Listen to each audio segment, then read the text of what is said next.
और इस अभियान के माध्यम से 10 दिन पहले हमने 15 सवाल जारी किए थे इस सरकार के लिए कि हरियाणा मांगे हिसाब। आज तक इन 15 में से एक भी सवाल का कोई जवाब भाजपा के किसी नेता द्वारा नहीं दिया गया है। बड़े सिंपल से हमारे प्रश्न है कि भाजपा की हरियाणा की सरकार बताए कि भारत सरकार के अनुसार, मोदी सरकार के अनुसार देश में 28 राज्यों में सबसे ज्यादा बेरोजगारी 2024 में हरियाणा में क्यों है। हरियाणा की भाजपा बताए कि भारत सरकार के गृह मंत्रालय के अनुसार देश में सबसे ज्यादा अपराध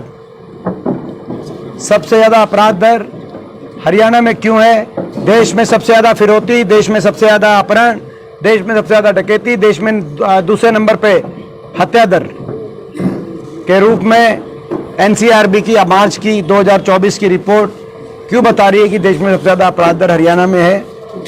भाजपा की सरकार बताए कि ये जन विरोधी पोर्टल और आईडीओ के माध्यम से गरीब आदमी को कागजों में क्यों उलझाया गया, क्यों लाइनों में खड़ा कर दिया गया, जबकि ऐसे पोर्टल आईडी ना गुजरात में है ना दूसरे भाजपा शासित प्रदेशों में। भाजपा की हरियाणा की सरकार बताए कि देश में सबसे ज्यादा महंगाई यानी कि वेट जो हर समय 8.9% था वो 17.1% कर दिया गया। सबसे महंगा डीजल, पेट्रोल, रसोई गैस का सिलेंडर हरियाणा में क्यों है। सबसे ज्यादा वेट और सबसे ज्यादा महंगाई, सबसे महंगी बिजली, सबसे ज्यादा महंगाई हरियाणा में क्यों है।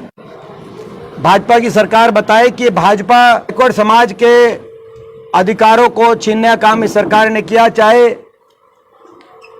सारी ऐसी समाज और बैकवर्ड समाज को मिलने वाले संविधान के अंदर, बाबा साहब के संविधान के अनुसार जो अधिकार थे, जैसे पक्की सरकारी नौकरी और उसके अंदर आरक्षण के प्रावधान। आपने देखा होगा कि हरियाणा में पक्की नौकरियां समाप्त कर दी गई, केवल कच्ची, हरियाणा कच्ची नौकरियों का प्रदेश बन गया, केवल कच्ची नौकरियां लगाई जा रही हैं।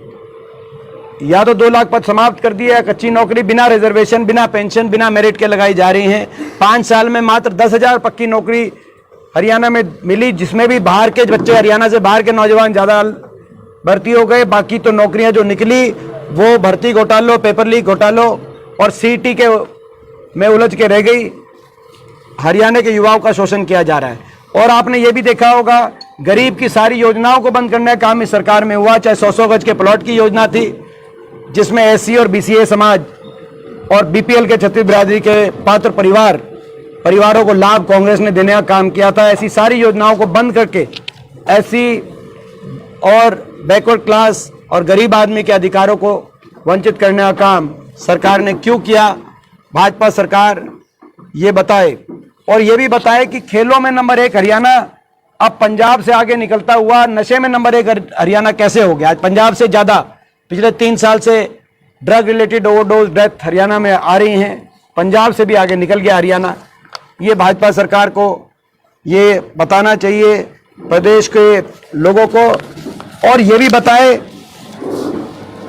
कि हर वर्ग को सड़क पे क्यों आना पड़ा।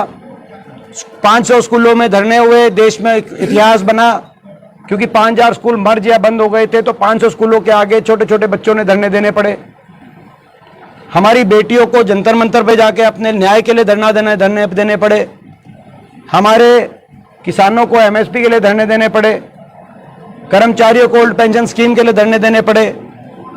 आड़तियों को धरना देना पड़ा, शिक्षकों को धरना देना पड़ा, आशा वर्कर, आंगनवाड़ी को, सरपंचों और पंचायती राज के प्रतिनिधियों को धरने देने पड़े। और सभी धरनों का जवाब लाठीचार्ज से दिया गया। तो ऐसी अनसुनी हर वर्ग की क्यों। और विकास की पटरी से तो उतर ही गया हरियाणा, वो आपके सामने है। तो ये हमारे 15 सवाल हैं और इन 15 सवालों को लेके हमारा अभियान है।